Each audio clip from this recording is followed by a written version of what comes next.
Hello, welcome to the online lectures of Formal Languages and Automated Theory, third week. Today's topic, as you can see, is on undecidable problems about context-free languages. So, question is, what is this? So, we have seen several types of languages, in particular recursively enumerable languages and context-free languages. And we have proved quite a few results about recursively enumerable languages like Rice's theorems and many other undecidability proofs. So recall that when we want to specify an RE language, we do so by a Turing machine M. Alternatively or equivalently, we can also use an unrestricted grammar, which we have seen already, to specify an RE language. And we have already proved the following problems to be undecidable. So, given a Turing machine M, whether the language of that machine is empty, that is, whether that machine accepts no strings or some strings. We have also seen undecidability of whether the language of M is finite, whether the language of M is the entire sigma star, or for that matter, whether the language of M is recursive. That is, there exists a total Turing machine accepting this same language, L of M, even if M is not necessarily total. Now, on the contrary, context-free languages are specified by push-down automata or equivalently by context-free grammars. So let us suppose that context-free languages are specified by context-free grammars, and let us ask a very similar set of questions for the language of the given context-free grammar G. So whether the grammar generates any string at all, whether the grammar generates only finitely many strings, whether the grammar generates all possible strings, whether the grammar or the language generated by this grammar G is a deterministic context-free language or DCFL. Now, understand the difference between these two situations. These questions were asked to Turing machines, that is, machines of the same kind. This AM are all Turing machines, and we are asking some questions to machines of the same kind. Here, this G, this corresponds to some context-free grammars, or for that matter, some PDA. And these questions about this PDA or context-free grammars are to be answered by machines of superior kind, that is Turing machines. So these questions have completely different flavors compared to these questions. So these are questions about inferior machines to be answered by some superior set of machines, that is Turing machines. So we will see that not all of these questions are unanswerable. In fact, some of these are decidable in the Turing machine sense, and some are not. In particular, we will show that this is a decidable problem. This is an undecidable problem. It turns out that this is also decidable and this is also undecidable. Okay. So for the rest of this talk, which I will break down in three parts, I will first show this is decidable. Then in the next two parts, I will show that this question is undecidable, and this construction is one of the most complicated that you have so far encountered in this course. Okay. So the easier thing first, the emptiness problem for context-free languages. Now the important theorem is, if you are given a context-free grammar G or a push-down automaton N, then you can specify a RE language. So, if you are given a context-free grammar G or a push-down automaton N, then you can specify a RE language. So, if you are given a context-free grammar G or a push-down automaton N, then you can specify a RE language. The question whether that grammar generates any strings at all, or for that matter the PDA-N accept any strings at all or not, is decidable. This is a decidable problem. This proof is fairly straightforward. So in the very first part, I will go through this proof. The first proof, I will actually give two proofs. The first one is based upon the pumping lemma for context-free languages, and the second proof is a constructive proof. I will exemplify using a particular grammar. So the first proof, which is not very efficient anyway in terms of computation, but anyway, this is a proof. We are not going to run a program for doing this. So proof by pumping lemma. Okay, so you are given an input grammar G, and let us say L is the language of G. Okay. From the description of G or the encoding of G, okay, that the Turing machine is going to handle, you have given some encoding of G to the Turing machine. From the encoding, the Turing machine can definitely find out how many non-terminal symbols are there, and let that number be n. Okay. If n is that number, and we have seen that 2 power n plus 1 can be taken as a pumping lemma constant k for that language L. Okay. So this can also be computed by a Turing machine. Okay. Now the pumping lemma says some more important things.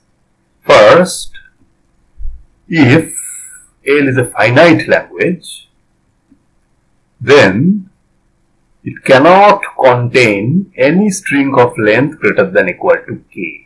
Why? Because if L contains any string of length greater than equal to k, you can apply pumping lemma on that string, and you can pump in infinite number of times, and this getting different and different string, I mean larger and larger strings, all in the language L, which contradicts the fact that L is finite. On the other hand, this was a question given to your class test, that is, if L is infinite, then L must contain a string of length at least k less than 2k. Okay. If L is infinite, then there is a bound on the maximum length of strings that can be in the language, which is less than 2k minus 1. So this boundedness of the length of strings in L gives us a procedure, namely, generate all possible strings of length less than 2k, and for each such generated string, check whether that string belongs to the language of G. That is, whether G can generate that string. Now, how do we check that? This is something which we have not covered in our treatment of context-free languages, but there is an algorithm called the CKY algorithm. That algorithm can test whether a given string can be generated by a given grammar. For that matter, if you look at, let's say, parsing algorithms, you can use any other parsing algorithm also, but your compiler's parsing algorithms are usually based upon the assumption that the grammar is unambiguous. Anyway, the CKY algorithm works for any language, for any context-free language, ambiguous or not, and it can test for the membership of some given string in the language of a given grammar. Okay. Now, the number of strings less than equal to 2k minus 1 is a huge number, but still a Turing machine can, one by one, check for the membership of each of the strings using the CKY algorithm, and therefore this proof establishes that the emptiness problem for context-free languages specified by context-free grammars is decidable. Now here comes a much simpler and intuitive constructive proof for the same thing, that is the decidability of emptiness of context-free languages specified by context-free grammars. So sigma is the input alphabet and n is the set of all non-terminals, and we will try to mark all the symbols, terminal and non-terminal. We start by marking all the symbols of sigma, that is all terminal symbols. Start by marking symbols in sigma, that is all terminal symbols. Then we keep on looking at rules of the form A can be beta, where A is a non-terminal and beta is an arbitrary string over this set.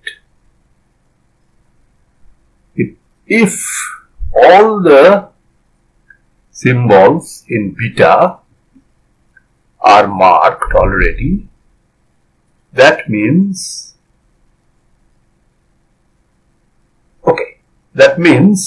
A can now generate something. So you mark A also. Okay. So initially all symbols of all terminal symbols are marked. Of course, they do not need to generate anything. They are themselves part of all sentences. And if all the things are marked, each of these things can generate certain thing.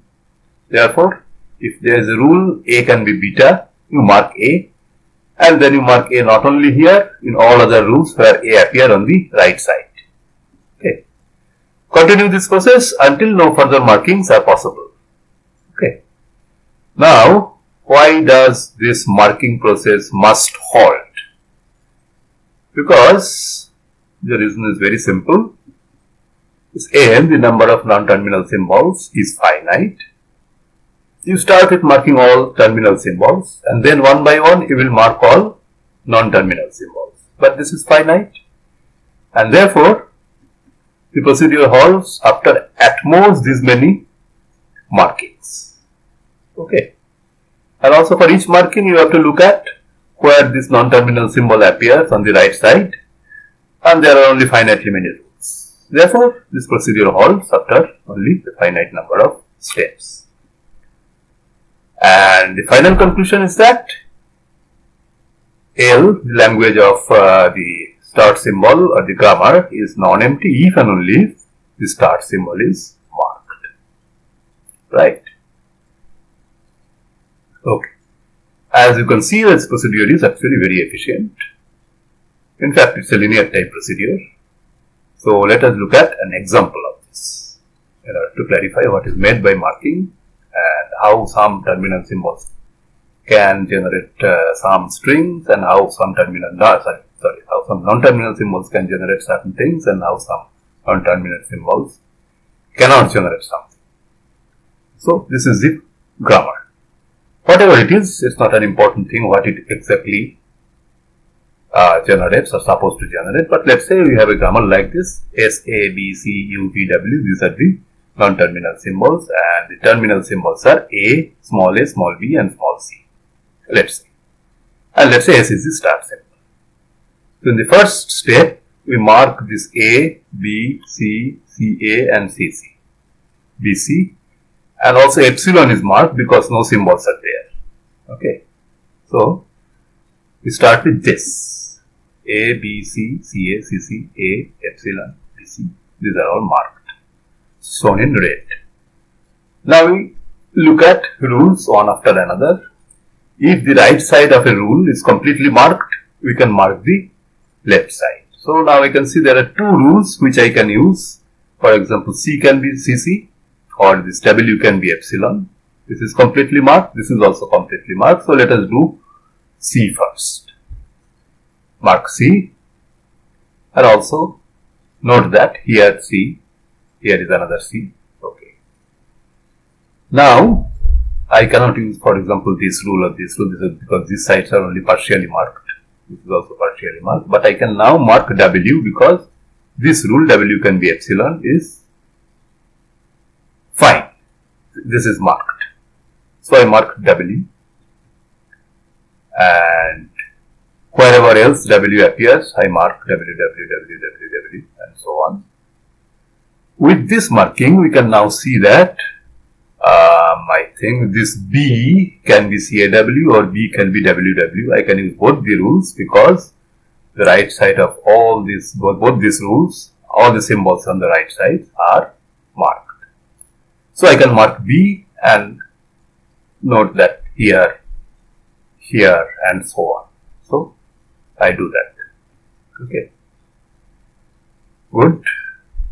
Now,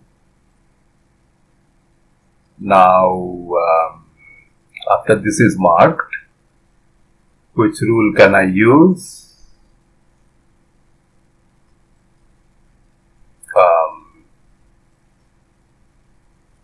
I can now use, yes, this rule. U can be W and W is marked. Good. Yeah. So, of course, I cannot use this because U is as of now unmarked. V is as of now unmarked. But U can be W. I can use this to mark U here and everywhere else. Here. So, I mark U. So, this marking of U now allows me to mark A, because now I have A can be BU, small b and capital U are all marked. So I mark A and note that here. And after this step, we look at the rule. A's can be A, B, C. A is marked, B is marked, C is marked. So I can now mark S. Mark S and note it here or anywhere else S appears. So that's the end of the procedure, because I can no longer mark any other non-terminal symbol, because this involves V, this involves V, this involves V, this involves V, and V is not yet marked. This actually says the start symbol can generate something, that is the language of S is not empty, but this also shows as a byproduct that the language of V is empty. Okay. So this procedure is fairly straightforward and can be used to check emptiness. So the next topic is far more difficult. It is this.